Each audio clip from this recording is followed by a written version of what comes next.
We're going to go ahead and get started. Again, thank you all for being here. I'm going to pass it to Johan to get us started.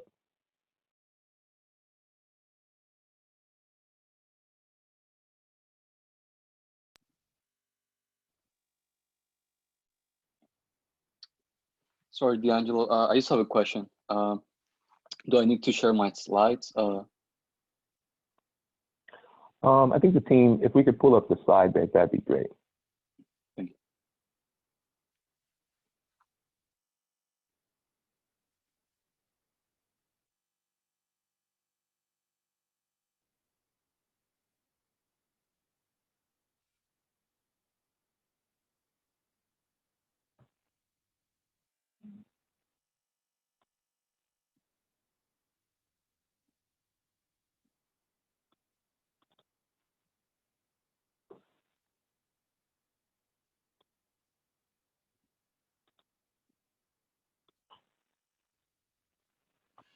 Thank you. Yep. Well, welcome everyone to our SITS Trauma Healing and Learning Series. My name is Johan Cardenas, and I am the MBK Program Specialist at Public Health Advocates. Today's topic will be about all problems, young voices, a discussion about racism in healthcare. Next slide, please. We please ask that you add your names and organizations in the chat box if you haven't yet, to please mute yourselves, and to use the Q&A feature to post questions for our speakers and support team.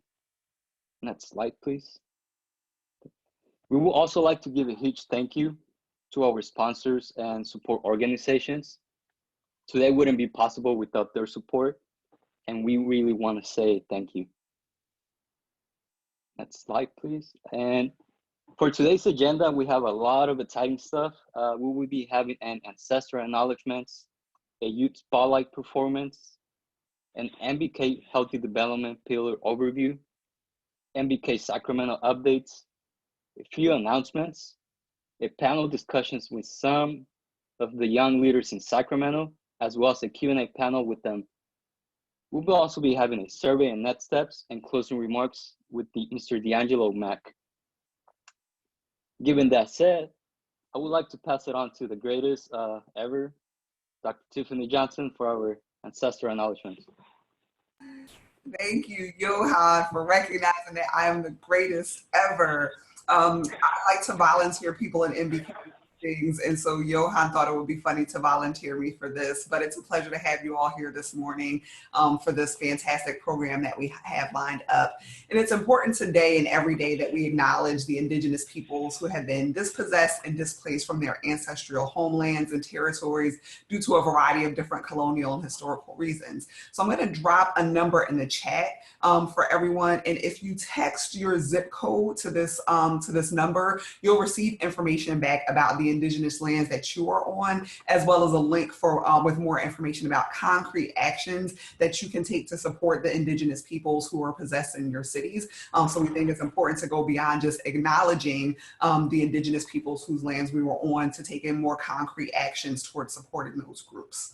I also want to take the time today to acknowledge all of the boys and young men of color who have died at the hands of police violence. They were our sons and brothers, and in some cases, fathers.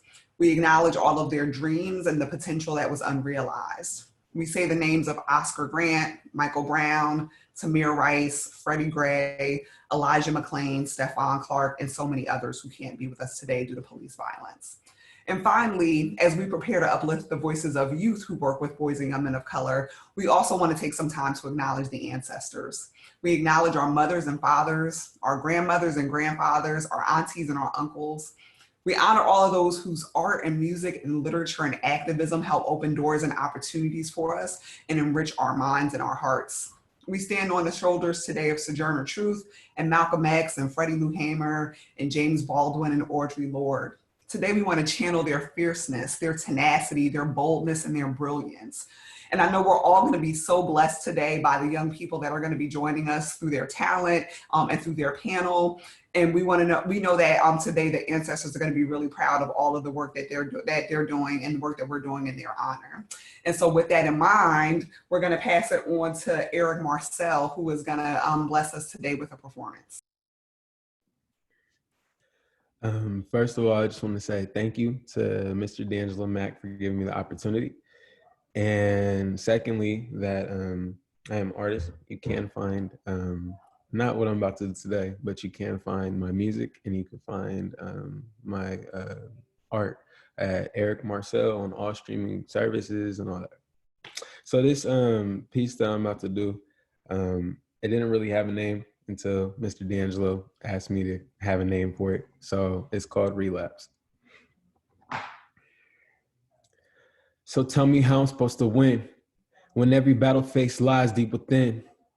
All the problems can never fin. Lost my soul, never sinned through my pen. I hope these thoughts fatal. I know this backstory, this road. It's not far from the code that wrote us off from before. I'm just a man in his ways, trying to make sense of the pavement. Titanic, I can't quit, can't relapse, I can't anguish. All this anger I'm feeling, I'm dealing, healing this kneeling. On my neck, see the ceiling, then I'm building the top. Can't look down, I can't stop. Pressures of being the rock of the system one knock. And I collapse, I can't process. Can't look back, I can't walk it. Like this hold on me, stopping me from climbing this mountain of the stress, this mess that I created my head. Cancel doubt, try the meds. It's vexed, I'm in is misled by my conscious. The thoughts that linger is nauseous, and I'm moving cautiously like an apostrophe. I'm just adding in my little thoughts in these raps that I write on my journey, my plight, because I can't seem to fight the enemy's right. It's myself I can't hype my mood any longer. I try to be stronger for me and my life, but this story writes itself just like with all the things I conquered, I should wear 11s. I pray before I leave, protected up from heaven. Any second, my blessings could turn to lessons. The stressing that I've endured, implored, there's something more. Just trying to paint the picture, the scripture, it ain't been withered. And stood the test of time like these lines so divine. In the truth, roots planted in my soul, rancid like the devil, reveled in his mold. His hope could be so cold, blinded in my ways. I'm sorry for all the pain that I've afflicted. I'm admitting what some anger in my heart should have known from the start that I was broken, torn apart. It was easier to blame all the others. To all my sisters, my brothers that sat with me, the struggle. You watched me as I crumbled, succumbing to my destruction of my ego becoming something more, something you can't ignore. Cause I'll never know if I ever make it out of sack. But the reasons I did music out of sync and out of whack. Cause I only started writing cause I thought no one would listen. Then I would get mad cause in the end no one was listening. Ironic, ain't it, asking the plaintiff to plead the fifth. It doesn't work, it wasn't perfect. What's through surface wasn't learning. Suicidal, what's coming closer to wasn't me. Wasn't me that craved attention, circling from history. And I thought if I was someone I wasn't, that everybody would love me. The truth hurts, now it doesn't. I just want to be something. The path I'm coming and trusting in the Lord before I hit rock bottom. Saddam becomes more clear. Relapsing in my thoughts, can't let change disappear. I started out depressed, the story can't regress. Refreshed in my mind, the ending will be reset.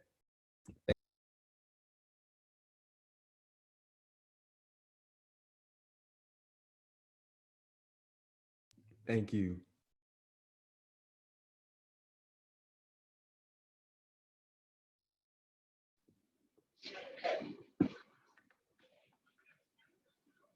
Thank you, Eric, for that amazing piece. I want to welcome everybody. Again, my name is Ray Green. I have the honor and the privilege to serve as My Brother's Keeper Sacramento Community Coordinator right here in Sacramento through the center at Sierra Health Foundation. We're excited to see all of you. I love seeing all of the names throughout there, ranging from all throughout California and some even outside of California. So we welcome you to this space. I would like to start as I give some My Brother's Keeper Sacramento updates of why we actually got started, and then as well getting into the purpose of MBK and just give you a few announcements. My Brother's Keeper Sacramento is truly a collaborative that we started back in 2014 when Obama put out the call to action for all communities to respond to system by changing policies, procedures, and practices at the murder of Trayvon Martin. We've answered the call to do that. And in 2018, the Center of Sacramento, we were actually awarded and a recipient of the Obama Foundation to be what they call an MBK Community Challenge Impact awardee. So we are one of 10 in the nation who is really lifting up best practices for policies, procedures, and practices that will improve life outcomes for boys and men of color, which is an honor. It's great, and we couldn't do this without all of the phenomenal partners on the call. We are bringing system leaders, advocates, community partners, youth-serving organizations, and most importantly, young people together to address health education, employment, and justice system disparities for young men of color through policy advocacy, system change, and support for effective programs. Some of the announcements that I would like to make today, which is going to be very, very brief, is truly understanding that through this tumultuous time of the pandemic, we had to pivot to really support the mental health needs of our Black and brown boys and young men of color. We've done that by expanding mentoring inside of the schools with Sacramento County Office of Education to pair artists and mentors.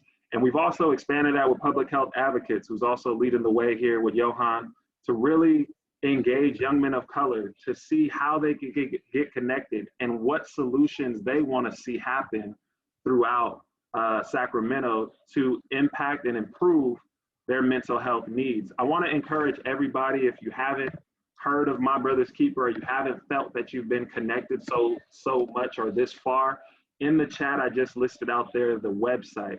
Go to the website. I want to encourage you to go to the website. We'll be giving out updates on COVID relief. We'll be giving out updates on all of our policy and system changes. And most importantly, if you do want to get involved in the mental health effort push that we are all pushing towards a healthier, safer place for young men of color here in Sacramento, please go to the bottom right of that webpage and simply get involved. When you get involved, it'll give you different areas that you can focus on, whether that's in the health related field, whether that's in education, system impacted, whether that's in our workforce development, improving workforce opportunities for ages 16 to 24 for young men of color in Sacramento, or whether that's lastly in our public safety and juvenile justice or youth justice work that we all our hearts are mended towards. If that's you, I want to just encourage you, please get involved with the My Brother's Keeper Sacramento. Even if you're outside of Sacramento, you might have best practices that we can lean on. I see we have Oakland, San Francisco, and LA in the house. Welcome. I know some of you already, but would love to be able to collaborate and partner, because as we know, building this is not just local here in Sacramento, but it's also a statewide effort when we talk about policies as well. So those are our announcements. Get connected. That is the website. I'll turn it back over to you all.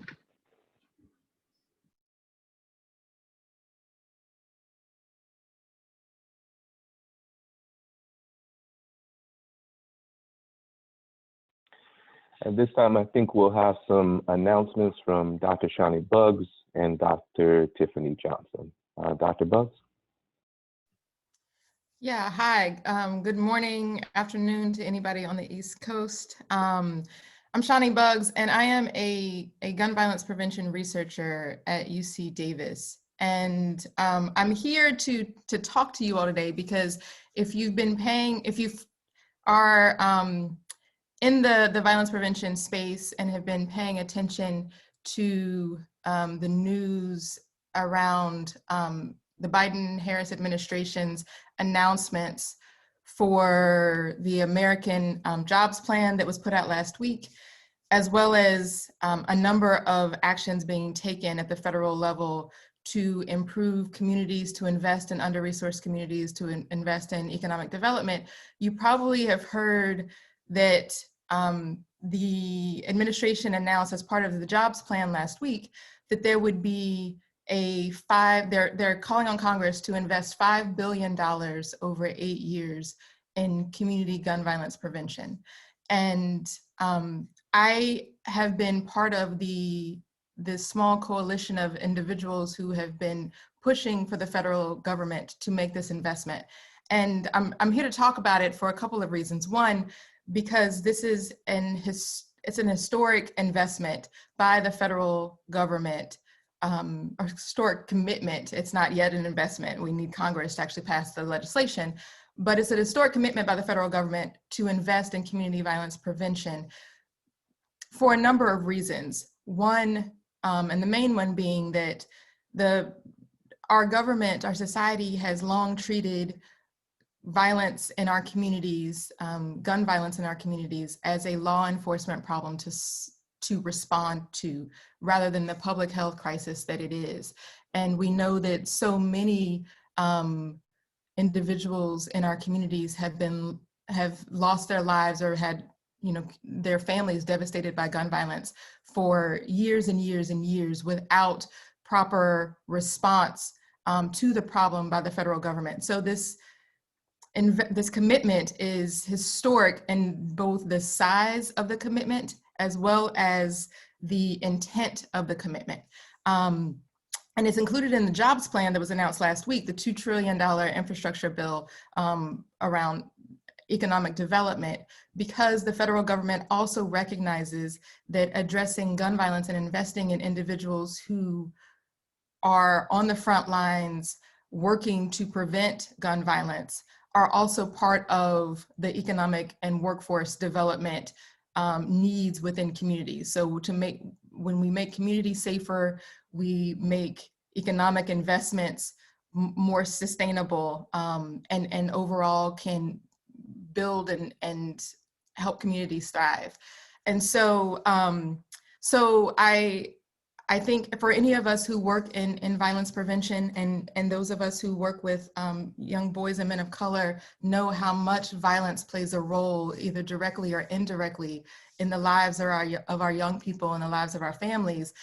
It's really, really an exciting announcement. There was also word just yesterday from the White House that in addition to calling on Congress to make this $5 billion investment, there are going to be a number of interagency grants redirected to community violence intervention. And again, that is really an historic change in the way our federal government is approaching the problem, because they're recognizing that violence prevention should not just fall on law enforcement, but it requires the Department of Labor, the Department of Education, the Department of Housing and Urban Development. And it's just really exciting. So I've been part of these small group conversations with members of the White House, with frontline workers all over the country, to both impress upon the White House the importance of this kind of commitment, as well as communicating to individuals in the communities who are doing violence prevention work about what's happening and how folks can get involved. So in addition to the $5 billion, the American Rescue Plan, the COVID relief dollars that were passed last month or in the last several weeks, those are dollars that are going to be billions of dollars that will be coming to states and cities and counties to respond to COVID-related issues. And as many of us know, violence increased last year in relation to COVID. So there are efforts to also invest some of those dollars to call upon members of state legislators and local legislators to invest those dollars into community violence prevention. So there's a lot happening. If anyone wants to learn more, I see that Dr. Johnson dropped the hashtag fun piece in the chat and following my Twitter account, but you can email me. I can drop my email address in the chat. You can also text fun piece to 51555 if you want to get information. I will drop that in the chat as well.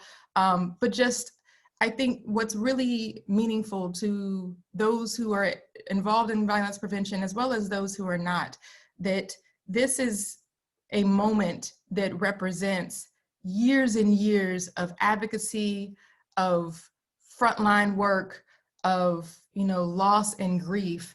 Dr. Johnson lifted up those we've lost to police violence, but we know we've lost thousands and thousands of young men and women to gun violence, and they are not honored properly by our society. Their lives were not respected by our society, and their loss has not been properly grieved, and the healing has not happened. And we think that this is a real opportunity for change in that. So I am really excited about what's coming. There's a lot of work to still be done. There's a lot, we have to get the $5 billion investment through Congress. We have to work on implementation, and we have to, really work on intervening on violence and healing our communities, but this is a real opportunity to really make a difference and turn the corner as it relates to violence prevention. So thank you all. I will pass it over to Dr. Johnson. Thank you so much, Dr. Bugs. We want to get the hashtag trending billion dollar bugs is what we want to be trending on social media. But we're so grateful for all that you do. But as we think about the triple threats of our time, we talked about youth who have experienced police violence. Dr. Bugs has talked about community level violence. And it's also important to acknowledge the impact that COVID-19 has had on our communities. So April is National Minority Health Month. And the theme for April 2021 is really addressing the issue of COVID-19 and working on increasing vaccination in our communities. So I'm going to drop a couple of links in the chat. The first one is from our last MBK Trauma and Healing Learning Series, Dr. Rhea Boyd. She is one of several physicians of color who have engaged in a dialogue to answer some of the questions that individuals have about the COVID-19 vaccine. So we know that there has been some gaslighting around vaccine hesitancy in our community, but the issue isn't vaccine hesitancy. The issue is an issue of very well-earned mistrust that communities of color have for the healthcare system. And we know that it is our job to begin to do a better job at addressing earning your trust in the communities. But there are lots of questions that individuals have, and we will make sure that you are informed as you are making decisions about your health and about your wellness. And so I would encourage you to check out this video for us, by us, answering some questions that you may have about the COVID-19 vaccine. I'm also going to drop in the chat some vaccine clinics that are being run by UC Davis, and Maya Leggett is also going to drop some information about what's being done in the Kaiser system, because our goal is to make sure that everyone who wants to get vaccinated has an opportunity to get vaccinated. So I'm going to drop some information about vaccine clinics that are happening on Wednesdays, Thursdays, and Fridays, as well as the appointment lines for you to be able to call if you are interested in getting COVID-19 vaccine. And then I'll also note that we know that it can be particularly challenging for our brothers and sisters who are experiencing housing instability and homelessness. And so Loaves and Fishes is running a weekly COVID-19 vaccine clinic every Tuesday morning. They're going to have 50 vaccines available, and they're running from 7:30 to 9:30 a.m. And so I'm going to drop their address and that information in as well. And we recognize that there are so many different organizations that are represented on this phone call today, and we appreciate all the work that everyone is doing on these various issues. So if you have any information from your organizations related to COVID-19 vaccinations or related to other work that you're doing to celebrate Minority Health Month, please drop that into the chat so that we can have some bi-directional information exchange going on today. And so in addition to April being National Minority Health Month, this week is also National Public Health Week. And I think that as we're in the midst of this most challenging public health crisis of our lifetime, it's important now more than ever to celebrate public health. So I want to give a personal thank you and a personal shout out to all of those who are on this call who are doing this very important public health work. And I would encourage you guys to put some shout outs in the chat. If you know a public health worker, shout them out and show them some love, and thank you for all that they are doing to support the public health of our community as well as the public health of our nation. And so with that in mind, next I'm going to pass the mic over to my twin, D'Angelo Mack, who is going to introduce this dynamic panel. I hope you guys are ready. I hope you are caffeinated, because they are going to bring the fire, and I'm so excited. Thank you, Dr. Johnson. I'm tremendously excited as well and honored to lift up this panel and introduce who they are. Before we do that, I just want to point out that we've given you so much information. It probably feels like drinking from a fire hydrant. We want to let you know we will definitely send this information out to all those who registered. As you're feverishly trying to write this information down or copy and paste, we will make sure we can get this out to all those who registered. I just want to, a couple things before I start. I guess I should introduce myself. Folks are telling me I need to do that.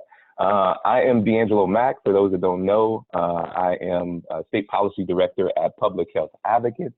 I also serve as the chair of this amazing Healthy Development Steering Committee. And so I definitely want to shout out all of my steering committee family. Without them, we would not have this event. And so I just thank you guys for doing an amazing job in bringing this together each time. As you heard, this is our 6th event, and it gets better and better each time. I also want to shout out all of the folks who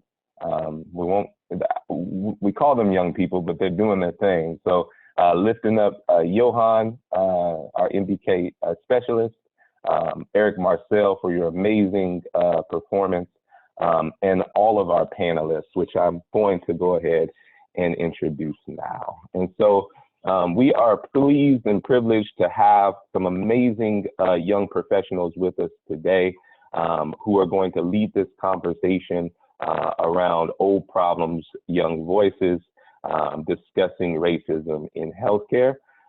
Today we have with us our moderator, Mr. Devontae Springer. Devontae, he's the CEO and founder of Community House Activism and works with California Justice Leaders. Devontae is also one of our first MBK fellows. He actually was a part of our first cohort and is an amazing young man with brilliant ideas. I'm pretty sure he'll tell his backstory, but something that stood out with my young brother is he saw a need around mental health and came up with an idea to create a mental health app for young people in Sacramento who are in need of counselors or therapists that they can contact right away and get support. That app is in the works. We're trying to crowdsource funding for the app and its development, but excited to have him here and for him to be our lead moderator today. Our next panelist is Evan Johnson, who is the CEO of Breaking Bread. Breaking Bread provides services to youth, parents, and communities centered around trauma, prevention, and intervention services. Evan Johnson also served as a violence intervention specialist with WellSpace Health's Sacramento Violence Intervention Program. He's an amazing young man. I consider him my little brother. He's doing amazing work in the community, and his story from trauma to triumph is one that's amazing. So we'll get to hear from him. The next person up is another young brother of mine, Armani Easley. Armani is the co-founder and CEO of Project Optimism. It's a nonprofit organization dedicated to empowering community members with an optimistic mindset and properly equipping them with resources to become productive contributors to society. Armani is soon to be the face of Sacramento. This young man is around and about and touching all communities in our area, as well as Los Angeles. His organization also is hubbed in Los Angeles as well. And so we'll hear more from him. And then last but not least, one of my most favorite people in the world, Sierra Gervais, we call her Cece. She's a Richmond native, serving her community as an artistic educator, a healer, a poet laureate, a writer, activist, and scholar. She reps her ancestors and shines light on the lived experiences of divinity in Black women and girls through poetry and performance. Cece, she also serves as the Media and Arts and Cultural Manager at the Rise Center in Richmond. I'm so excited that Cece decided to join this panel. We needed her voice to speak to us, and we are privileged and honored to be able to hear her drop some knowledge through her poetry today. So without further ado, I will hand it over to Cece, and she will bless us with her voice. Go ahead, Cece. Thank you. Ashe, thank you so much for allowing me to be in this space with you all. And I'm going to jump straight into this piece in honor of my students. It's called Caged Classrooms.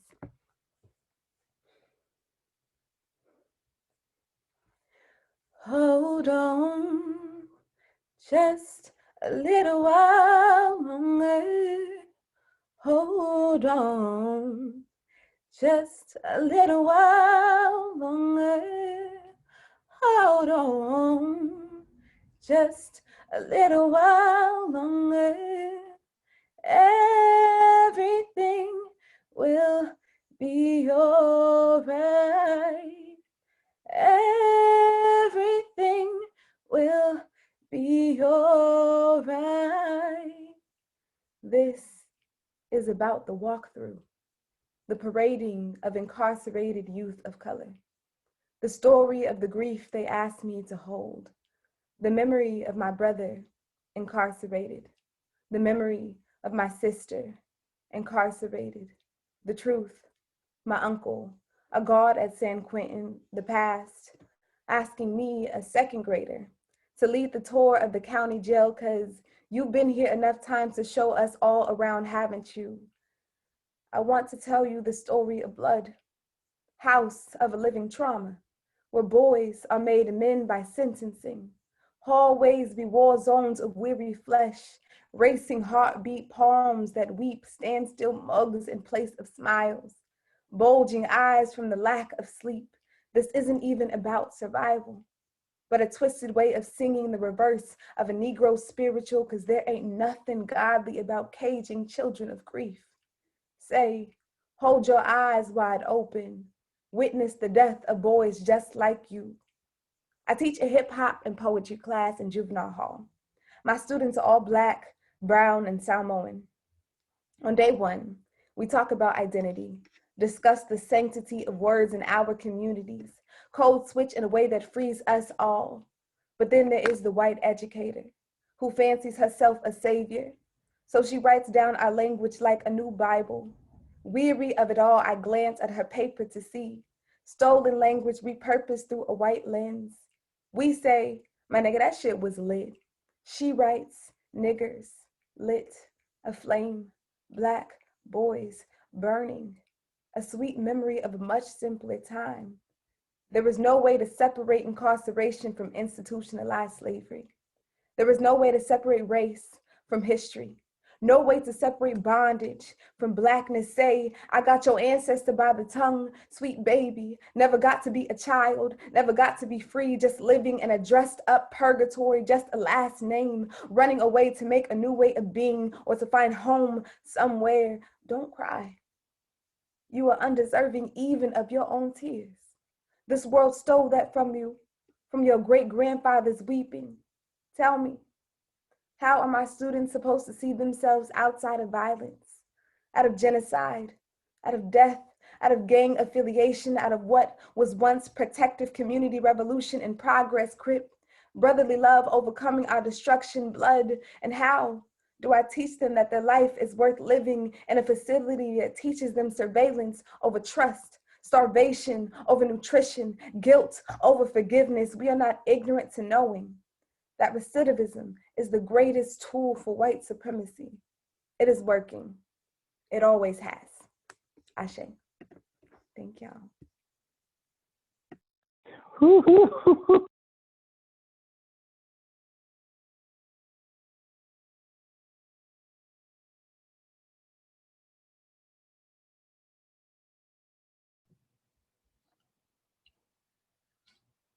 Okay. Can you guys hear me okay? My audio we can hear you, good? young brother. Okay, cool. That was a powerful speech. I actually had the pleasure to hear it twice, so it gets better every time I hear it. So thank you for blessing us with that, Cece, and opening us up. I just want to say that I'm grateful to have this opportunity to lead this discussion around racism in healthcare with some phenomenal young Black human beings. And to be honest with y'all, I'm eager to hear what they all have to say and soak up some of their games. So if it's okay with y'all, I'll give a quick background about myself, and then we can jump right into today's topic. Sounds good? All right, cool. So I'll start my story off a little bit with how I got introduced with MBK. And it starts when I was about 15. I was in Kiefer Juvenile Hall, and there was a guy named Victor Malin. He used to come in and hold these youth mentoring sessions inside of the pod. At the time, he was a ARC mentor and life coach. And then he also had his own nonprofit called Reaching Back to Our Youth. So one session he came in and he was talking to us and he was telling us that he bought the house inside of Del Paso Heights and that he still lived there. And I'm like, bro, I live there too. Like, you know what I'm saying? And he was like, connect with me when you get out and let's link up. So basically I did that. And over the course, I say about 4 years, Victor just invited me to everything ARC and Reaching Back to Our Youth was doing, right? So like every men's group, every retreat, every event they was doing, he was inviting me. And it was one event particular he invited me to, and I met this lovely lady named British Irby, or better known as Brit, right? And Brit brought me into the MBK program, but Britt didn't really know that at the time I met her, which was like 19, I was already fighting 2 adult cases, right? So in addition with me like showing up to the MBK Youth Fellowship meetings, I was also going to 2 different courthouses every month, you know what I'm saying, trying to get this past behind me. And then I just remember Ijoma telling me, bro, anything you're doing in life that's good, stick with it. You know what I'm saying? So I stuck with MBK, and literally a year after, sitting inside that jail cell, I'm in front of President Obama, shaking his hand. You know what I'm saying? So I knew it was a power in like storytelling. You know what I'm saying? So fast forward to Father's Day of last year. Unfortunately, I lost my cousin. His name was Briss. I lost him to gang violence, right? And dealing with his death, like something struck over me. Like not only that, like I just felt like I had to do more in this work. You know what I'm saying? Like I knew I was a part of this work and I knew I was a small piece in this work, but I just felt like after his death, I wanted to be a major force in this work, and I wanted to be a major change agent in my community. So I launched the Community House Activism Project and been getting phenomenal feedback from the community. If you guys want to learn more about what I've been doing, please visit my website. It's called DevontaeSpringer.com. Follow me. But that's pretty much it about me. I'm not going to go too much farther, but that's just a little backstory about how I got introduced to MBK and how they changed my life. So with that being said, let's go ahead and jump right into today's topic. So I want to first start off with the Queen CC.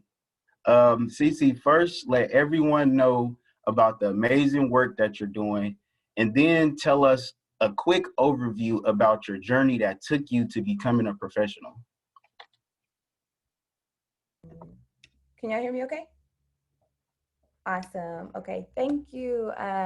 First, I'm just super juiced to be here. Y'all are so brilliant, and I'm just like, I'm in the same space as these people. What the heck? So I'm having a moment, but I just so much love to y'all. Yes, my name is Sierra Juve. I go by Cece. And I don't even know where to begin, honestly. I will say that I grew up in Richmond. I'm very, very proud to be from Richmond, California. I have been kind of writing poetry as a means of survival pretty much since the 2nd grade, and not even understanding that that's kind of what I was doing. I still have a mentor from 2nd grade who consistently will send me prompts and like, what's going on? What are you working on? What do I share about my journey? I have been doing this work since I was a young person, and I'm not obviously super far removed, right? I work with young folks who are ages 13 to 21 in a variety of ways, from writing poetry to talking about how we process grief, to talking about how we name anti-Blackness, right? How we name racism within our different organizations and the ways that we just exist. But a lot of my work is all centered in healing. And I guess what I'll share in this moment is that one of the things I'm most proud about in my journey is that in 2018, as I was getting my master's, I founded an organization called Melanin and Mimosas, which is a healing sanctuary space for Black women to come together to just talk and to heal. And what came out of that space was a sort of a spinoff of a collection of conversations with Black women and Black men around how we exist within the context of this world, but how do we go to war together? What does that mean to actually be in conjunction as we're moving through these really painful parts of our existence? And so a lot of that is going to be kind of the lens that I'm bringing to this conversation. But yeah, I honestly have been doing this forever, it feels like. And the reason why I'm in this work is because I'm one of 7 siblings. We're pretty spread out. I have family in Vegas and Oakland, and I'm in Vallejo. And I experienced being connected to the incarceration system very, very early on. Like I said in the piece, my sister was incarcerated, my brother was incarcerated. And so I was deeply connected to this work from jump, trying to understand what was happening within my family, and dealt with a lot of depression and grief, losing loved ones. My cousin was 17 years old when he was murdered, and I was a freshman in high school. And so I had to learn, what am I gonna do to stay sane?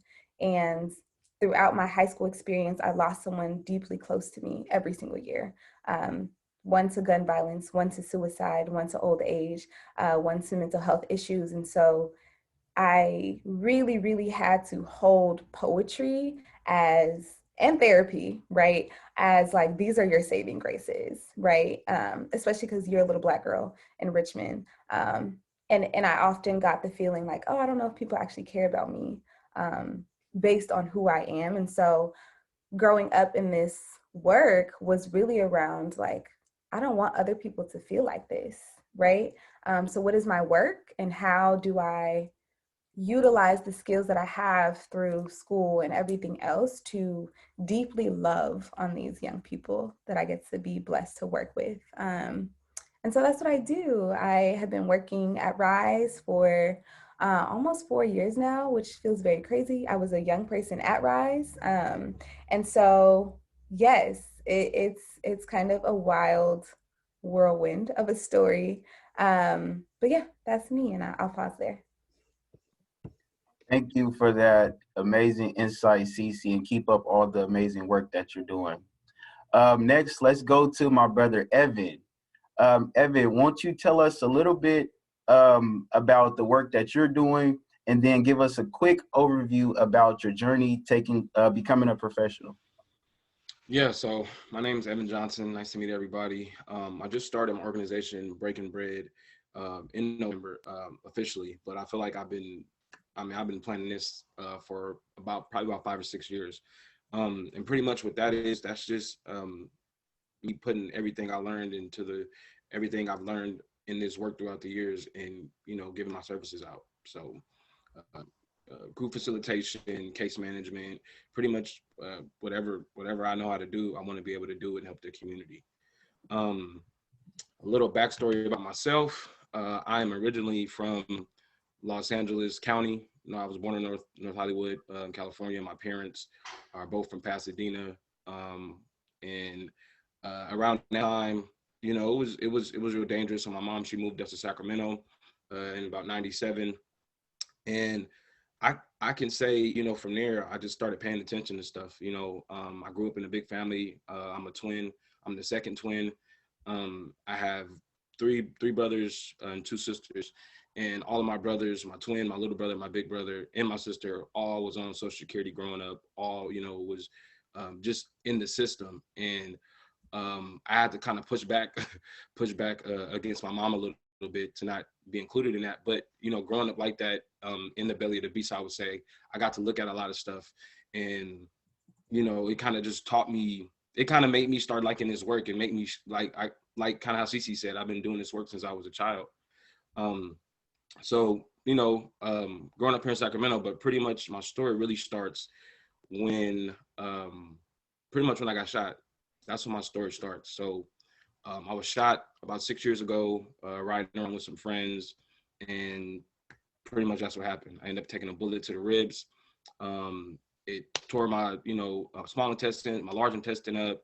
That's where I met Dr. Leggett, Maya, on the call. I met her there also, being a patient in Kaiser. But that happened, and, you know, my life flashed before my eyes, you know, and the only thing I can see was my family, just, you know, things that were important, you know. But, you know, I go to the hospital and I wake up out of surgery and I see D'Angelo.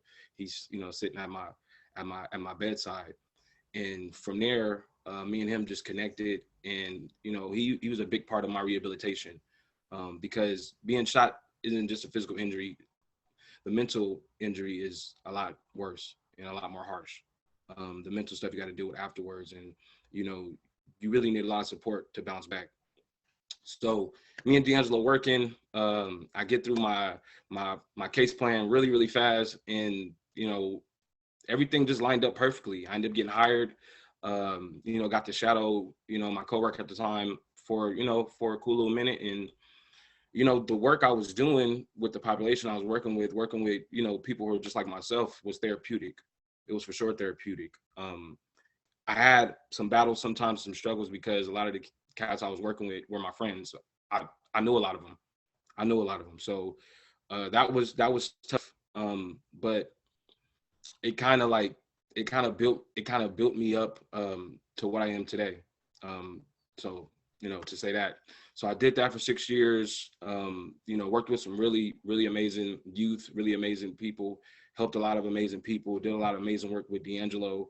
And then from there, I just kind of moved on, and just, you know, was with Black Child Legacy for a while. I was with ACAC for a while, doing some work over there, doing some case management work. Been doing work with the school district, with the MLA program, doing some stuff with them.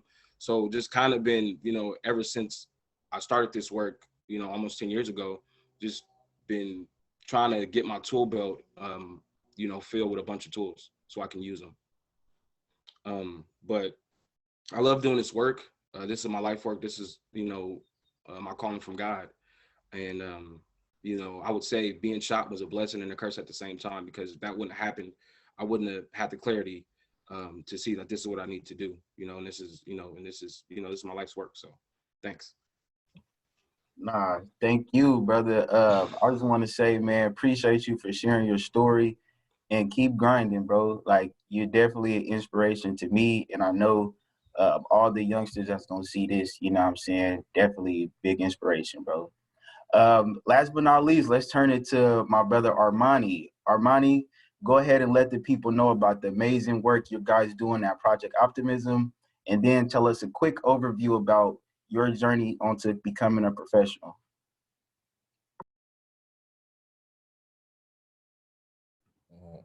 There we go.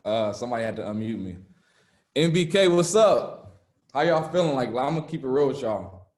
This is big time for me right now. Oh man, the panel. Okay, so let's get to it. So Project Optimism was curated 5 years ago, but I would like to tell y'all, a lot of times people will see the duck that's swimming in the pond and it looks all calm and everything is all smooth, right? But under the water, you see it's kicking like a mug, right? So the curation happened because of our due diligence, me and my co-founder, Ishmael Pruitt, of our internships, if it's college, if it's working at a foster care agency, working at a counseling agency, being a part of different committees to figure out exactly what problem are we trying to solve? What are we really trying to do here? Like, we have something, we feel it in our heart. It's been given to us since the start, but what does that actually look like? So really having that entrepreneur mindset mixed in with the passion and the love that I have for the community, it was a game over type of situation, y'all. I can tell you that right now. But to stay on track of what I wanted to tell y'all is I got a half and half approach with when I think about the fact that I lived in Sacramento for half my life and I lived in the Bay Area for half my life. So I started in the Bay Area and just thinking about my father as a parallel to my life. He was murdered a month before I was born. The way I get to know him is through the streets, through my family members and everything that kind of happens with being able to just kind of ask, who was Kevin Easley, right? But what makes me really happy is a lot of people just tell me to look in the mirror. And with that, I hear about his skill set. I hear about how anything he touched turns to gold, like just all those things that kind of work for him. And I start to think, I'm my dad's second chance, y'all. And I really, really mean that wholeheartedly because all the skill sets that he had, all I did was I just put it in entrepreneurship, community service, youth work, and it's been like a blossoming thing. Like it's been like endless with all the possibilities that came my way. So as I keep growing, as I'm on this panel with MBK, like, come on, y'all, this is for my pop. This is for my mom. This is how we're doing it. This is for my brother that's in jail that just tried to call me and I couldn't answer, y'all. Like, this is right now. So as you can see, I'm very passionate about the idea of understanding my position in the community and understanding that my skill set was social capital, knowing a lot of people, how I could bring people in the community. I had to turn the chat off, by the way, just to let y'all know, because y'all too lit. Like the community, like we just know how to build community immediately. We did it through a chat. We're doing it through this Zoom. Watch when I see y'all in person, it's going down. But anyway, just understanding the purpose of what we're supposed to be doing here. It's a big deal, y'all. So I don't want to say too much because I know he said this, he hit me with a direct message, like don't go too far, but I'll leave it there. I got more to tell y'all, but I'm gonna leave it there. But I understand my position and I'm killing it, y'all. And I got my team in the background, they laughing and stuff like that, but we here. So Project Optimism as a nonprofit, and then I have the LLC with Easily Done Incorporated, which is my consulting gig where I do a lot of speaking engagements, workshops, and just figuring out ways to support whoever's trying to get support. And it's been going down, y'all. So I'll stop. I'm done. I promise. For now. Now, most definitely. Yeah, save some of that, bro. We still got a few minutes, but I just want to say Armani is definitely a real one. I for surely recommend everybody to go check out Project Optimism and all of the organizations. We're going to be dropping some in the chat. I see some already are placed in there, but please follow all of the young leaders here today and keep up with the amazing work that they're doing. And Armani, man, keep building, keep growing, man. Everybody keep growing for sure. All right, so I'll jump into my first question. We got the chance to hear from the panelists about the work that they're doing. And, you know, we know that all of our speakers are major leaders in their community, right? But they also are day-to-day big brothers. Some of us are parents. We got mentors, artists, and many other things, right? I wanted to ask you guys, how does racism play a role in you supporting the Black and brown population? I'm gonna start this question with Armani. Armani, can you kick this question off for us, and then I'll pass it to the next panelist.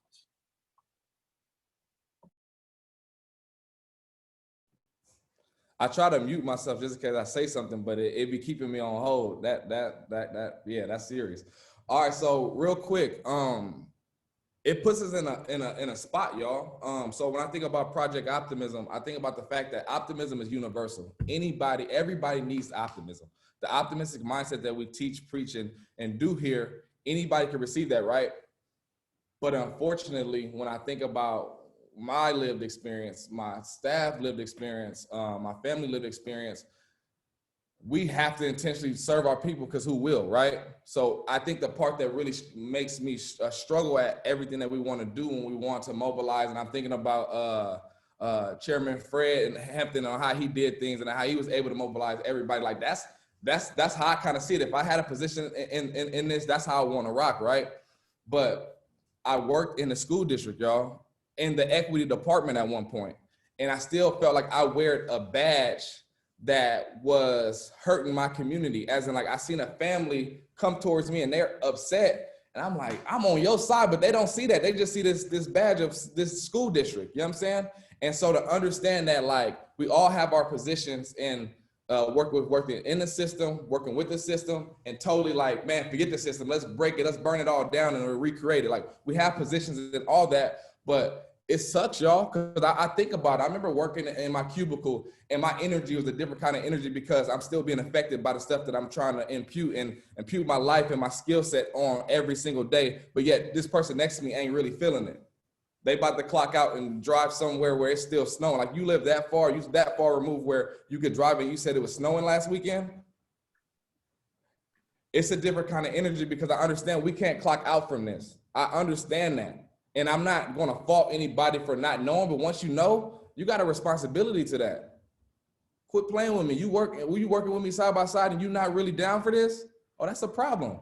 So the way I mobilize is the entrepreneurship, and the way we do the things with Project Optimism, and the way we partnership with people like MBK and Mr. Mack and so on and so forth. But I understand that, I have the optimism, but I'm also trying to be a realist to understand that it has to be a balance of understanding where I want us to go, but also what it is right now. So I'll stop right there because I want to let my other family cook. But yeah, that was some of my thoughts immediately. Yeah, most definitely. Appreciate that answer, brother. I'm going to direct this question to Cece. Cece, could you tell us about how racism has played a role in you being able to serve the boys and girls that look like you? Okay, dope. Yes, I want to really echo everything that Armani just shared. But the first thing that really popped into my head is like understanding what racism is, right? When we talk about racism, we're talking about one, on the ideological side is like there are a group of people who dislike another group of people based on, skin color or location or whatever it is, right? And then you get into all of these other isms, right? But at the core of it, it's about power. It's about people who have funds and systemic structure or systemic power to determine the structures, right? And so what that means for our work is if I'm in a community that is deeply plagued by, police brutality, deeply plagued by drug abuse, deeply plagued by a lack of,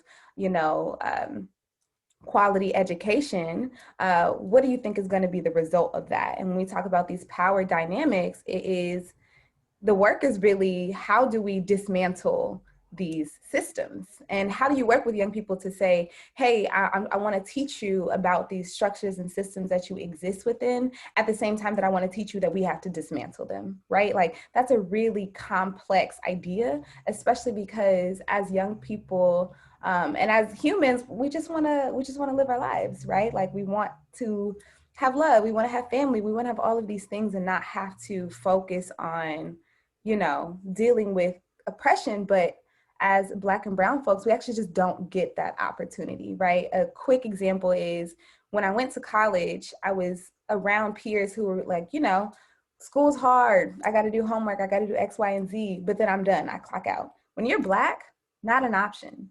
When you get out of class, you're now going to an APSA meeting or a BSU to how are we even surviving on this campus? And I went to UC Santa Cruz. That is a very white school in the middle of the woods, right? And so it's just that idea in the same context with my young people is, we don't get to clock out. Exactly what Armani said, right? And so the work is I want to teach you how these systems view you, but I also want to teach you that it is absolutely possible to dismantle them.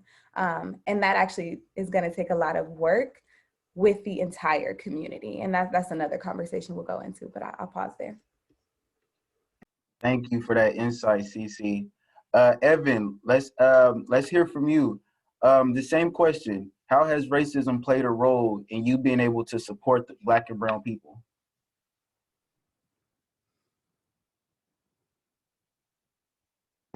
Evan, unmute yourself, brother. Thank you. Sorry. My bad, y'all. It's played a huge role. It's kind of, I look at it like it's kind of the reason why we have jobs, right? One of the reasons why we have jobs. I can say for sure, for working for organization, just like how Armani was saying, to piggyback kind of off that, working for an organization that's really only there to marginalize the people that you're trying to help. They're not really trying to help anybody, right? And you can tell that, and you can tell in the way like you guys are moving the needle and it get to a point to where we finna really flip some stuff over and somebody pushes back, right? I work for organizations like that. I work for organizations that, you know, try to use, you know, the community or, you know, the things the community has to get clout, right? To get more money, to get more funding, and not put that into the program to help the people that is actually for. And, you know, I dealt with a situation where I had a youth that was going to a school in North Sacramento, and his teacher, he was a youth I was working with at a juvenile hall, and his teacher called him an inmate.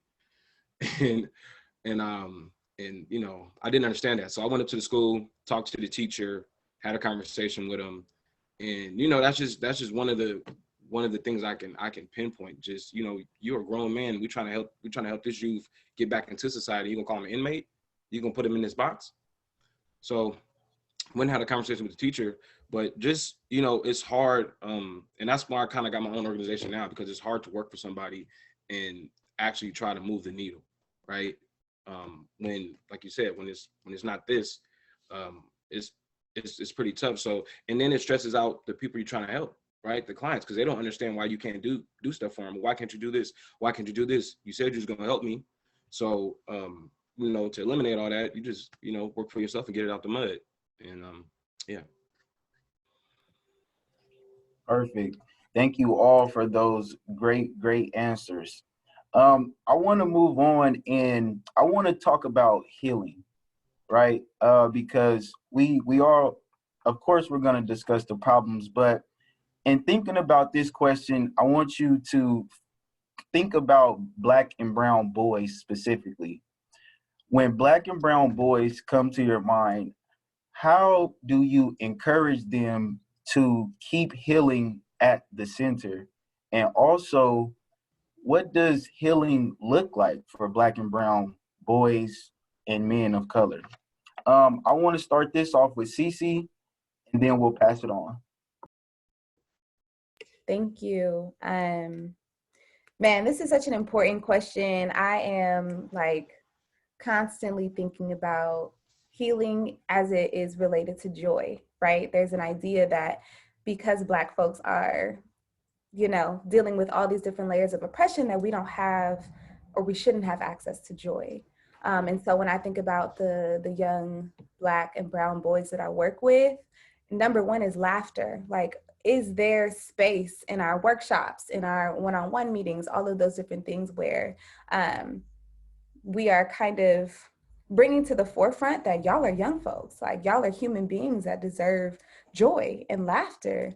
And I think that that's something that sounds really simple, right? But is deeply lacking. And you can tell by the way that, you know, and I work at the juvenile hall, right? So there's young boys who come into the workshop and they're like, straight knee mug.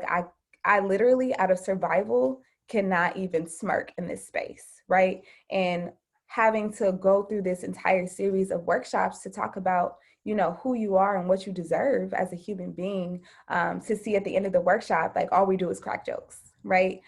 Because one, that is a way of really breaking through this idea of who we are as Black folks, right? When I think about healing and what it looks like, I think that it's complicated in that it doesn't look one way, right?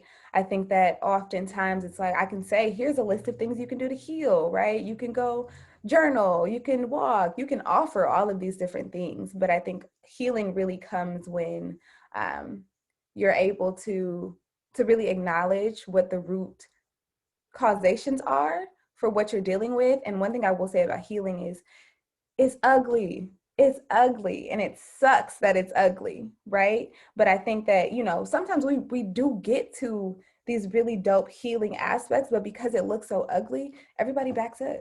I don't want that. This feels like uncharted territory, and I don't want to actually move further into it to go to the other side because it's that painful. And so I guess just in closing, I would say like, healing is absolutely a journey, and it's not like I'm gonna get there next month and it'll be fine. And what it looks like for my young folks is we hella gotta laugh through all of the pain that we experience, and we got to talk about it, because I think a lot of young boys are taught to not talk about their feelings. I have a 7-year-old nephew who's already experienced being in a house that got shot up, 7 years old, and has already had that experience, and he was told, don't say nothing when you go to school tomorrow. How? Like, how is he not? And so he's being taught, oh, I'm not supposed to express my feelings at 7 years old. So a lot of my work is like, now we got to talk about that. We're going to talk about that and figure out what, how is he processing it at such a young age? And how do we continue to make it a part of our daily conversation so that it doesn't feel like this one-off, you're not really taking my healing seriously. I'll pause there. Okay, Evan, let's get your take on this question.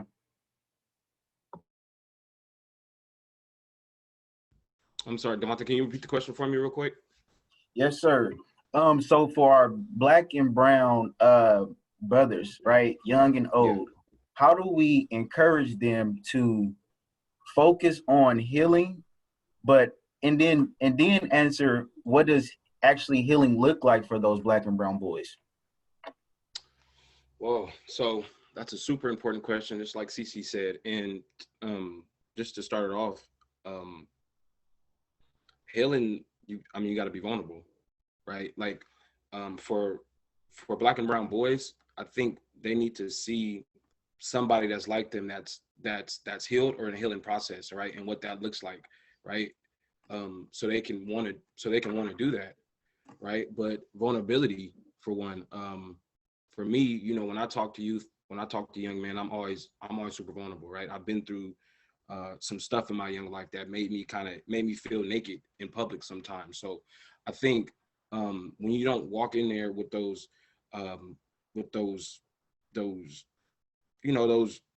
man qualities, that macho stuff and all that stuff, and you go in there as a human being and you're being vulnerable and you're showing them your heart.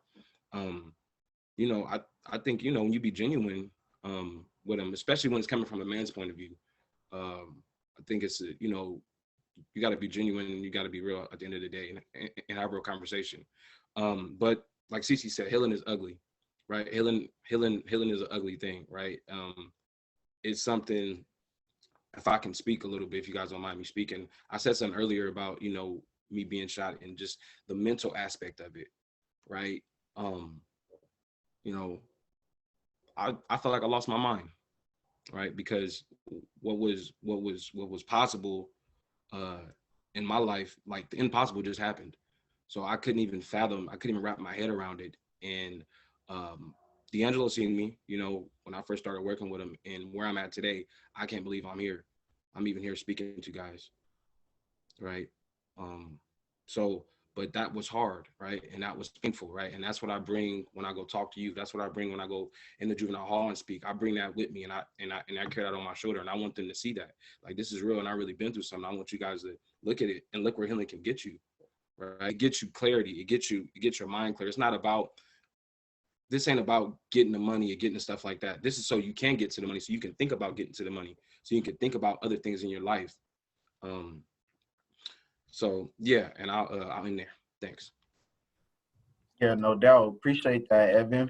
Armani, I'm gonna ask you the same question. What does healing look like to you? And feel free to use some of your personal experiences as a black man, like Evan did. So we're gonna ask you the same question, Armani. Absolutely. Did y'all see that? I just went through it right now. My laptop just died on me. Like, I was like, I'm like, this is going on, and it just died. Y'all, okay, so I came back at the right time. But y'all, like, a young person just reminded me of this, and that's what's so beautiful about this work that keep us young and just keep us vibrant in this work. They remind me of I love quotes. So like, it's the idea of understanding that being a real model, not just a role model, like being authentic of exactly where I'm at right now in every space helps, because we're healing together. It's imperative that I'm authentic in where I'm at and where I'm going. So even when we were having a discussion about this question, when we was us as the panel talking about it, my family, they see me, I was going through it. We're still trying to figure it out. And I do everything from, God is my everything. So from church to therapy, I try to normalize therapy so much for our young people. because I know the importance of it. I know what it's done for me. But that was like the first thing. It starts with us. So I'm glad we always are talking storytelling and talking about our actual journeys on this, because it truly does take that. But I think my part that kind of, my assignment always is just to pour into what they truly care about. Like, don't tell me what you think I want to hear because you're trying to impress me. Forget all that. What makes you happy? What do you do every single day that make you happy? And let's try to figure out skill sets that kind of you're kind of taking part in every single day. So a lot of my mobilizing thoughts is like the productivity of being a productive contributor to society. Like, what does that look like for you? Not anybody else. Forget everybody else. Slow that down. That societal clock, turn that off. I don't care about it. I care about you. So just being able to see them, being able to understand that they are multifaceted, they have all these beautiful things about them, and I can pull from that. And once I lock in on it and I see the different things, oh, I'm following up like no other. And I think that's the thing, that access and opportunity behind us just identifying who they are and where they're trying to be. That was one of my favorite questions in therapy. My OG, he was a cool older white dude. He would just ask a simple question like, what type of man do you want to be, Armani? So that's the question I ask myself often as I keep on pursuing this pursuit of what God has for me. Like, what type of man do I truly want to be? And am I honoring that? Am I getting there? Because I can keep it real. Us as Black people, we could work at 50% and be killing, but be struggling at the same time. It's probably some of us in here right now. Like, we just trying to get through right now. Yeah, that life is happening. So I wrote a few notes while everybody was going in. I'll make sure, I think I covered it. But yeah, just authenticity, giving them access and opportunities, just showing them that they could be this, and this. Because you are all of that. Why are you putting a comma? Why are you putting a period where it's supposed to be a comma? Quit playing with me. Like, that's what we on right now. So, all right, I'll stop for now again. Quit playing with that, man. He's serious about this work, man, as we all should be. Yep. So as we are coming up on the end of the panel, we've heard some amazing insight from some great, phenomenal people. I want to kind of end on a high note. So I want to go through each of the panelists, starting with Armani. Let's keep that energy going. I want you to tell us about your greatest joy about doing this work. I got my favorite one right here, and did he have a meeting or something like that? So one thing for sure is being able to put money in your mentee pockets with these young people. Like, you can't play with this. Like, my mentee, I met him in high school. Now he's a college student, like sophomore year. And it's just dope to be able to put him in position to be great. And he, like, all the time, I always talk about when we're doing our mentorship programs and people are coming in because they want to make a difference in young people's life, but I always slow them down and say, hold on. Best believe that this is going to be just as important to you, probably even more important to you than it is for that young person. Like, it's an honor to be a mentor. Like, it's interchangeable. Here you go right here. Hold on. Get over here, bro. It's a lot of people in here, so I hope you got your hair done. I know. He's at. Hope I got. No, I'm just playing, bro. Hello, how y'all doing? What's good? So look, yeah, he looked like he is a grown man now. We 10 years apart, but it's just really cool to kind of just see him in his greatness and for him to understand that I just want him to be him. Like, however you want to take it, I'm taking it there with you. Like, and it makes me happy. Like, I had a young person that we were doing a speaking engagement for Sac State, and she was just talking about all the things she wanted to do. And I'm like, well, let's do it together. Come to our next Zoom meeting on Monday. And now she's locked in. Now she's working with Project Optimism. And then she said something the other day that made my day, and she was so surprised on why it made my day, but she asked for me to be her mentor. That is an honor. That is a blessing. So I would just say that it brings me joy to be a small part of young people's lives, and however I can give resources and power, give them what I know, give them whatever I have to be able to help them be successful. Like, I'm just gonna be saying, I'm just proud to know you. Like, at the end of the day, if I see you on TV, I see you on your way, like, that's what it's about. So I don't know if I truly answered it, but I know it's something about joy, and that's what it is right now. Yeah, no, you know what? You definitely answered it. You actually answered that question with your whole everything you had to say tonight. You answered the question because I heard the joy in your voice. You know what I'm saying? So most definitely answered the question, brother. Evan, let's pass it to you, man. Let's end it off. What's your greatest joy about being in this work, man? Oh man, my greatest joy about being in this work, just been helping and assisting someone, somebody, parent, youth, teacher, and and just being a better human being, right? Any advice I can give, just something to stick, and then me kind of seeing it come to fruition.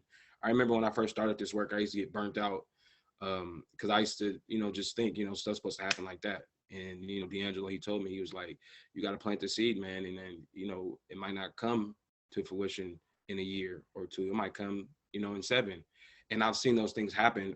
Just a quick story. I've coached for a very long time. So I've coached, and then I was working in the community. So I'm always, in and out the community. So this one youth I coached, actually the first stop I had was with the Valley High Junior Vikings.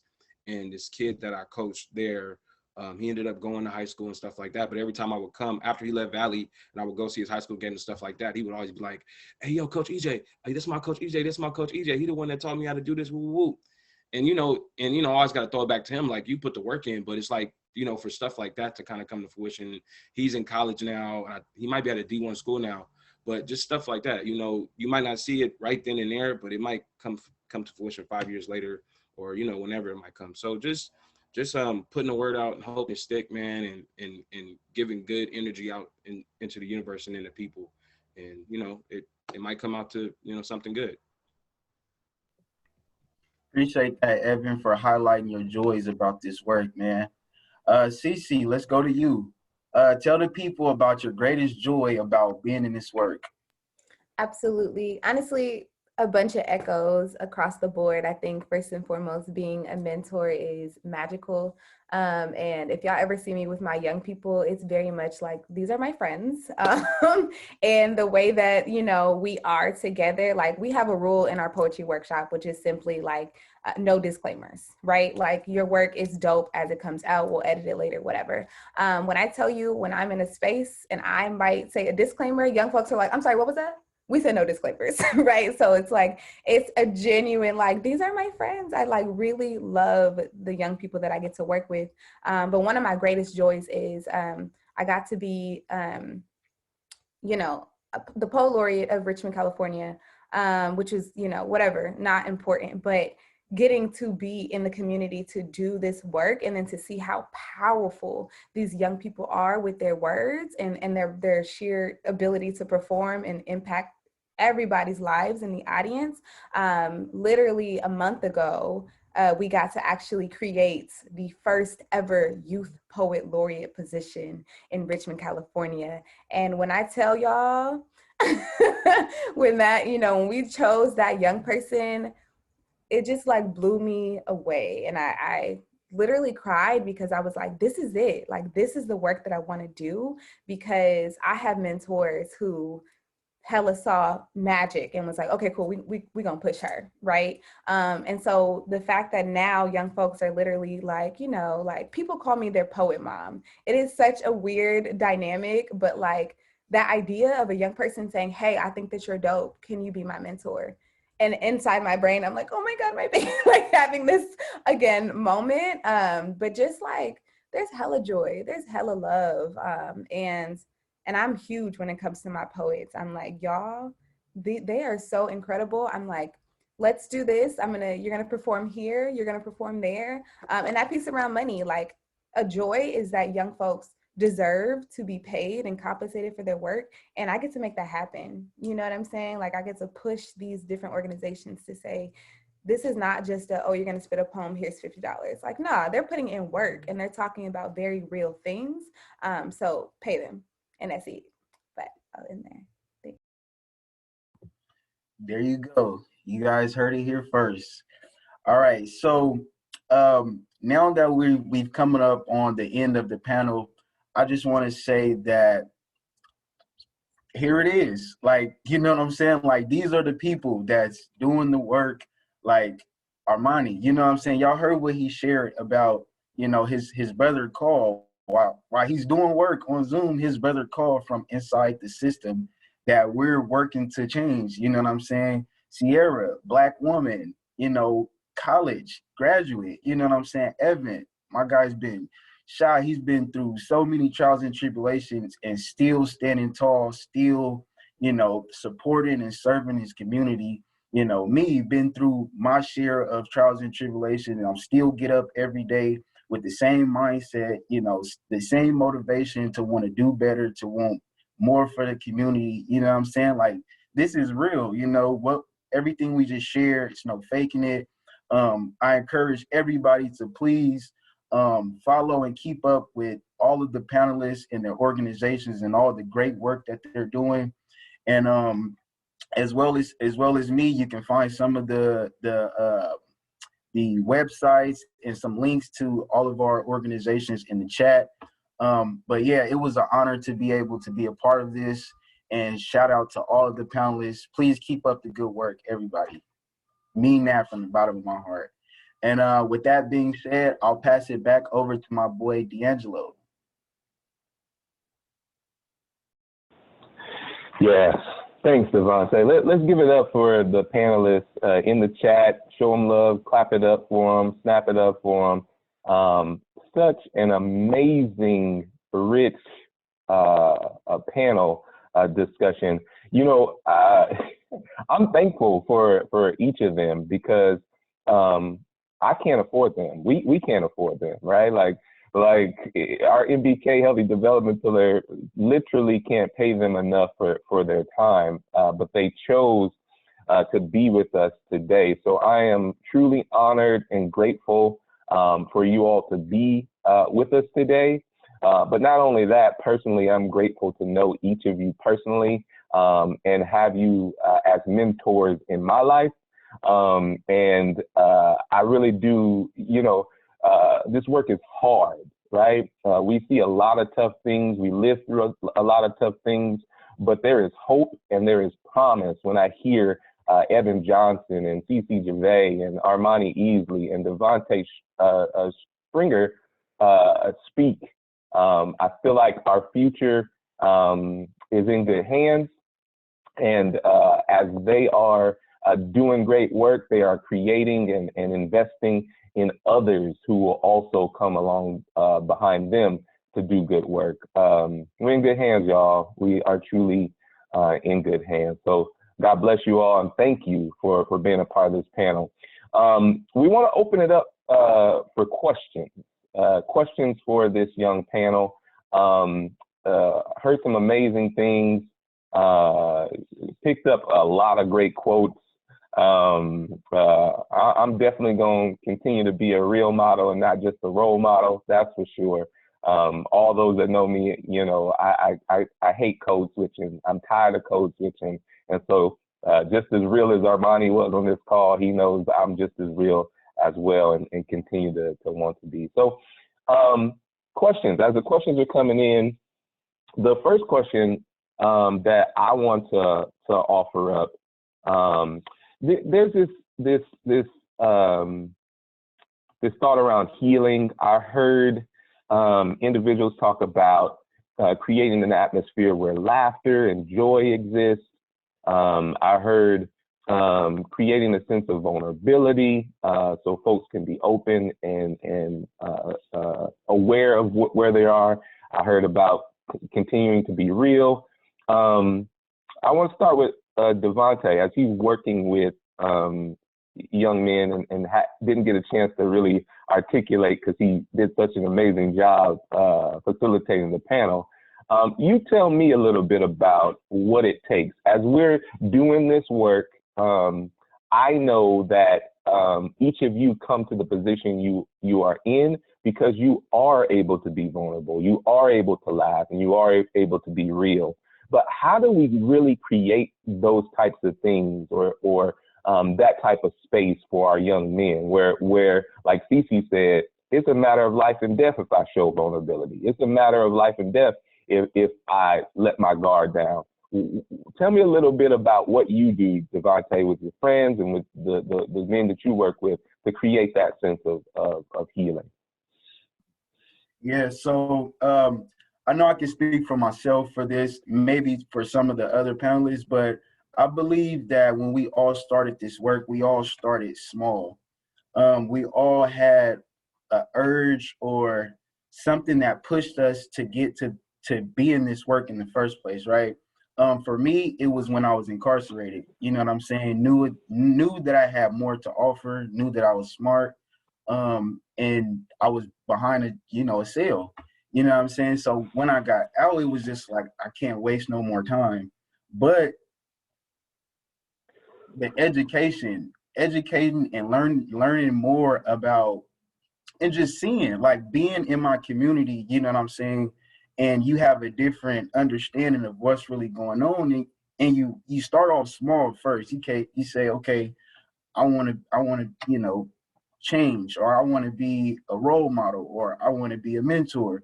You start off small, and then the more, like, through your journey, you get more and more education. You starting to see more and more people you help. You want to start empowering more and more people. And I feel like along my journey, we get little wins, right? So Armani, he brung his young bro on the camera and said, like, this is a win for me, being able to put money in my young boy pocket and seeing him sustain himself. Like, we have little personal wins along the way, right? And it's not always like financial. It's a mental thing as well. So I feel like along my journey, seeing the need in my community and just being like, oh, like, it's gonna take more than me to fix what I'm like, to the things that I observe. It's gonna take more than just little old me to try to change, to try to enforce change. So you start understanding that you have to connect with like-minded people. You have to communicate. You have to link, and you have to form some type of unity with somebody else that has the same ambitions as you. And then you start saying, okay, we have all these people now. We need a space. Like, we need space for these people. We need resources. We need money. So I feel like along my journey, it was just constantly getting more and more education, but also still being inside of the community, still be active with the community members every day. That's when you really start to, it starts to become not just something. It's not just a job no more. It's like something that you wake up knowing that you have to do. It's an obligation, and it's something that I just feel, you know what I'm saying, if we're not going to do it, nobody is, you know what I'm saying? So I'll let some other people touch on it, but that's my personal take. I appreciate that, bro. And I want to switch it up a little bit, because that sparked another question in my mind. I know each of you personally, and I know the work that you do is phenomenal, and I know the struggle that comes along with doing that.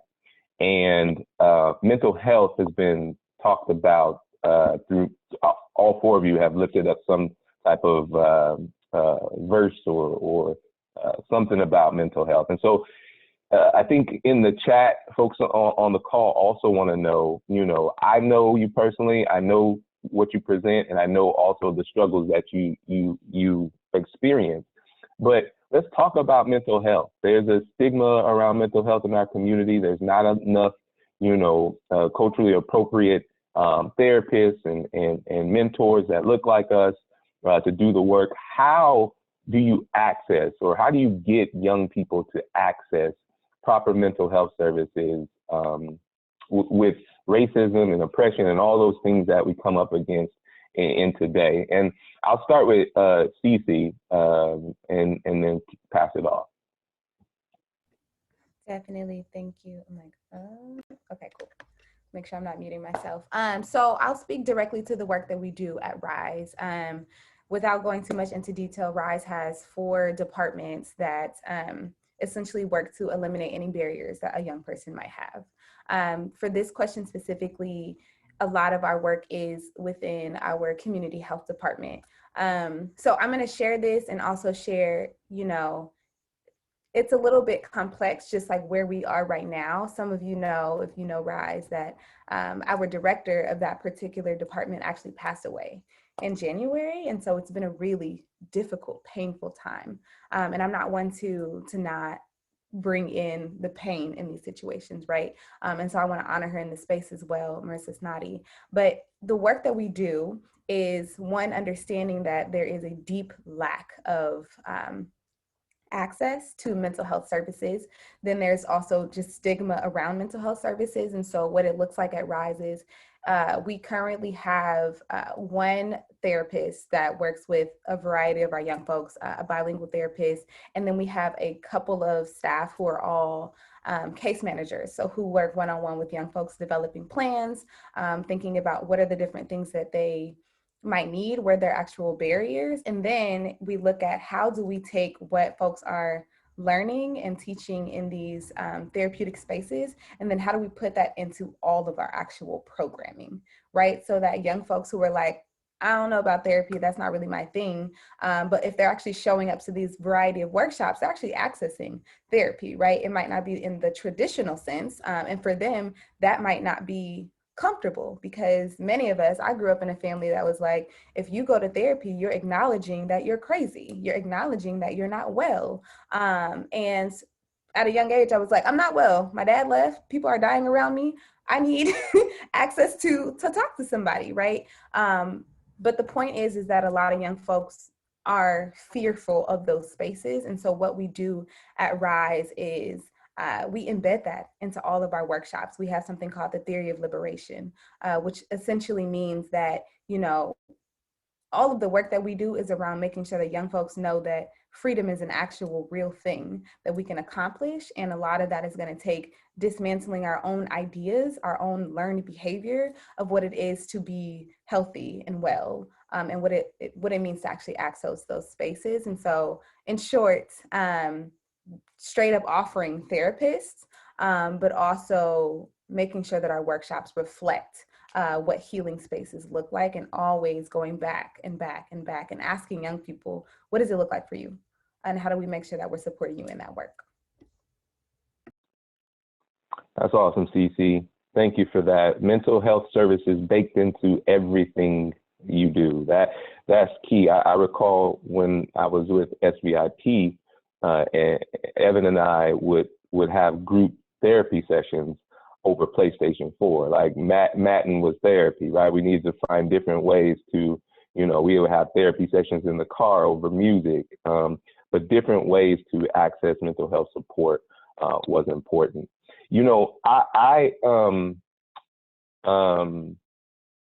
We have a couple minutes left, and this is what I want to focus on, because I know this is the question on everyone's mind, and that is, with you all being tremendously amazing, tell us ways we can support you and your organizations. If that means dropping y'all Cash App in the chat, that Venmo account, I don't know. But how can we support you? I know a few of you are getting your organizations off the ground. Some of you are OGs, but I'll start with Armani. Tell us how we can support you.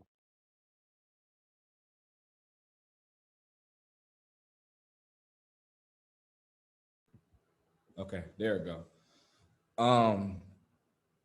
We have it. Like with Project Optimism, my first thoughts is we have what we need, right? But we want a capacity build.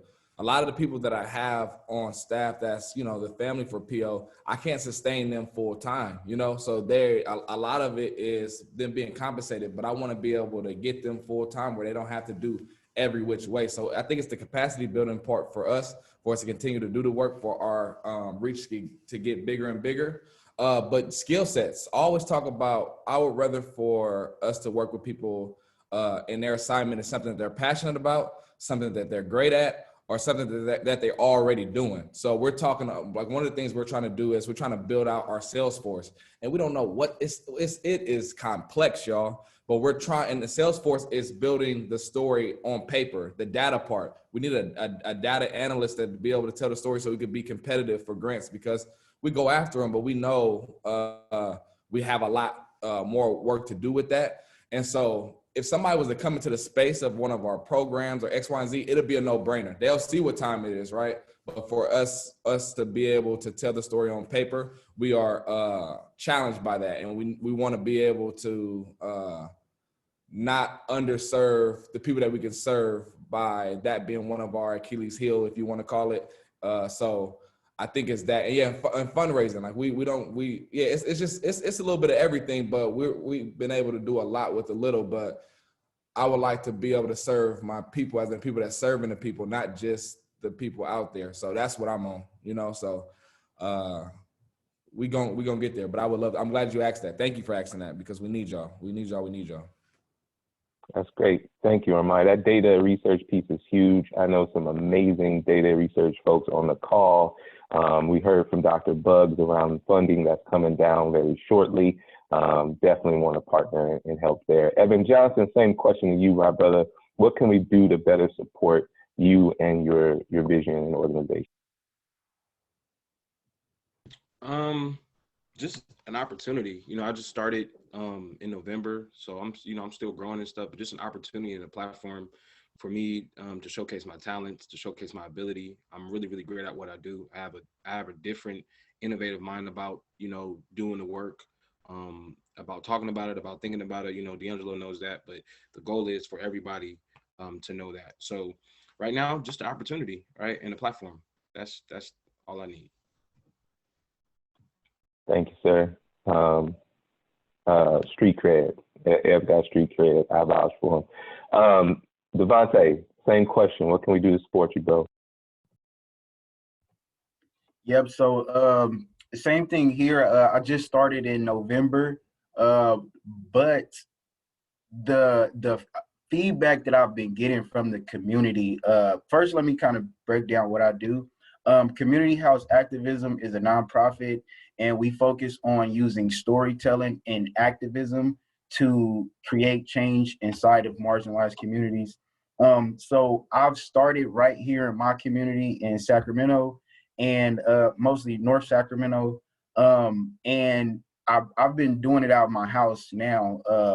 I'll invite like one or two people, and they will come, and I created a storytelling course where they go through the storytelling course and they learn how to tell their life story in 5 minutes. And then once they learn how to articulate their life story, we put them on a professional video to where it's like a media production of them telling their story, right? And we have different effects and stuff that we do. But it's basically using storytelling to connect the members, and then using those stories to advocate for change. So one thing that we're trying to do right now is acquire a space, because I can't be doing this out of my house for too much longer. So right now I'm raising money to buy homes in the community, to 2 to 3 story homes. And we're going to have that serve as the hub to where we can hold these mentoring sessions. We can take the members through the storytelling courses and do the video recordings all in the same spot. So how you can support, you can visit my website, DevontaeSpringer.com. Follow us on Instagram, Community House Activism, any platform out there, Community House Activism or Devontae Springer. We have merchandise. You guys can buy some merchandise. I have planners that I created. If you guys need help keeping track of your day, you can buy a planner. You can donate through the website. But yeah, man, I'm just out here grinding, man. You know what I'm saying? Building a team and raising the funds. And being an awesome ass dad at the same time. This man is a father and doing it all. I love you, bro. Last but not least, CC, what can we do to support you and your organization and all you do? Yes. Honestly, more of this. I literally want to be in more spaces where we're able to really delve deep into these really intense topics. Like I genuinely want to collaborate, right? just because there's so much expertise that exists, but are often in silos, and we very rarely get to come together and support one another in this way. But outside of that, it's just really like tap in. Like there's just so much on here, so many websites, so many different projects that are popping off. And so yeah, it's just connecting. You definitely look up Rise's website. You can look up my website. There's always a lot going on, but honestly, I just want more spaces where I can share and be in community with y'all. Wow, truly appreciate it. Absolutely phenomenal, each of you. Shout out to Rise Center. That's my spot. But thank you all for just being amazing and spending some of your Thursday with us. All the things that you spoke about bring value and richness to all of our positions. So we just continue to applaud your work. I wish that I was somewhere near where y'all were at this age. But again, seeds planted, right? My seeds growing a little late. It's all good. But let's give it up one more time for the panel. We'll make sure we get all their information out to those who have registered for today's series. At this time, I want to pass it over to Dr. Christina Gilardi. She's going to move us forward with some next steps. Hey everyone, so we are really excited to have had you here today. We have a few things we'd love to invite you to participate in. The first is we always do an evaluation / survey at the end of these events. And we'd really appreciate it if you could take a few minutes to fill out our survey, tell us a little bit about your experiences today, and anything that you'd like to see in the future. We really appreciate your insights, and this is our 3rd year of doing this, and we continue to evolve and change and try to meet the needs of all of you as you come and join us, because we really appreciate you. And really just wanted to do a shout out to all of our panelists today, and to Devante for being our moderator. It was amazing to hear from you all, so please feel free to share ideas on what else you'd like to hear like today. And if someone could drop the SurveyMonkey link in the chat too for folks, that would be great, or you can use that QR code. I think Armani had something else he wanted to say. Can our people unmute him? Absolutely. I just want to say real quick before I even say what I need to say. I know data means dollars, so this survey is very, very important, y'all. I'm gonna promote it like I'm a part of it, right? Do this survey, please. We need to be able to see it, right? Okay. All right. So while y'all doing the survey, all I wanted to say really quick is flowers. D'Angelo Mack, like, dude, it's a lot of hitters in this. I don't know if they're still here, but dude, you touched the world, bro. Like, you mean so much to so many people, bro. And you make everybody feel like they're special. Like, I know you got multiple little brothers, mentees, and X, Y, and Z's, bro. But you, my bro, you mean a lot to this world. So I just wanted to make sure that I gave it to you right now, bro.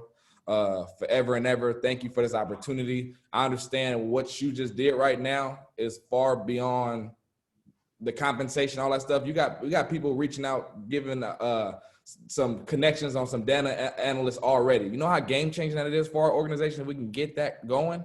So I just wanted to just tell you just that alone, that I know I probably speak for the panel, but we love you. We appreciate you. Bulletproof love. And thank you so much for believing in us, because that's exactly what we're doing with our young people. It's reciprocal. So I say that same thing you said to our young people that's innovative and doing great things. What you said, like, man, if I was your age thinking like you, it'd be game over. But you saying that to me, and you got probably some OGs that's saying the same thing to you. So it's just how I go, bro. So my social responsibility is to live up to the things that you see in me. All right. Thank you, bro. Much thanks, much love. I really do appreciate that. Thank you. Thanks so much, Armani. I'll just echo that. This whole series is a vision that D'Angelo had years ago, and so it's been awesome to see it come to fruition. So I also want to invite folks to join us again on April 28th for Allies to Abolitionists. So as we started our panel today, Armani said, once you know, you have a responsibility. And Allies to Abolitionists is a space designed for folks who identify as having racial privilege so we can embrace this responsibility and use our privilege to influence our individual communities and the systems in which we work and live.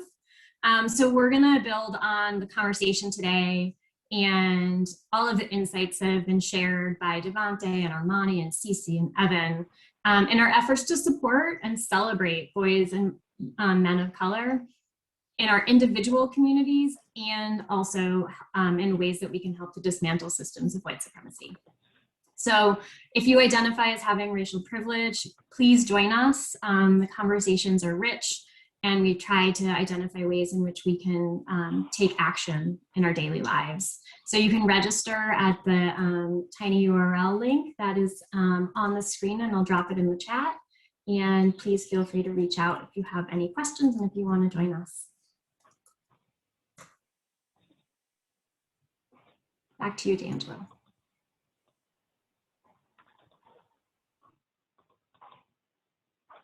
All right, so I guess we're starting this all over again. No, we just want to end by thanking everyone who joined this month's Trauma Healing and Learning series. I'm a little messed up by Armani. I appreciate you, bro. We are super excited to put these on and share with our community how to better support and work with and for boys and young men of color. So we thank you for taking time out of your day to join us and be with us. Our next Trauma Healing and Learning series will happen in the month of August. There will be a save the date sent out to all who registered, and registration link shortly after that. Other than that, again, thank you to my team who are phenomenal and continue to do phenomenal work here and outside of MBK. And again, thank you to Eric, Marcel, thank you to Armani Easley, Evan Johnson, Cece Gervais, and Devante Springer. I really do appreciate all of you for being with us and sharing your gifts. With that said, have a great rest of your week. Thank you so much. NBK staff, stay on.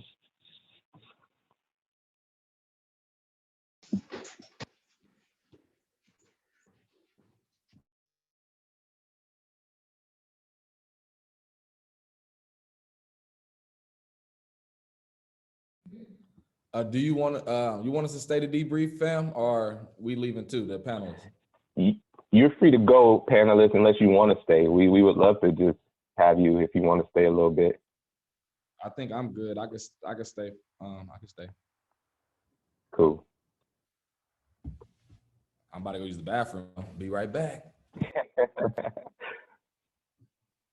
Yeah, I gotta run. I gotta get on another call in a minute. But appreciate you, D'Angelo, man. Thank you for the opportunity, brother. Panelists. You're very welcome, my friend. You were really fantastic. We really appreciated having you. Thank you. So much. Thank you, guys. Thank you all. Thank you. I'll see you all later. Bye-bye. Bye. Bye.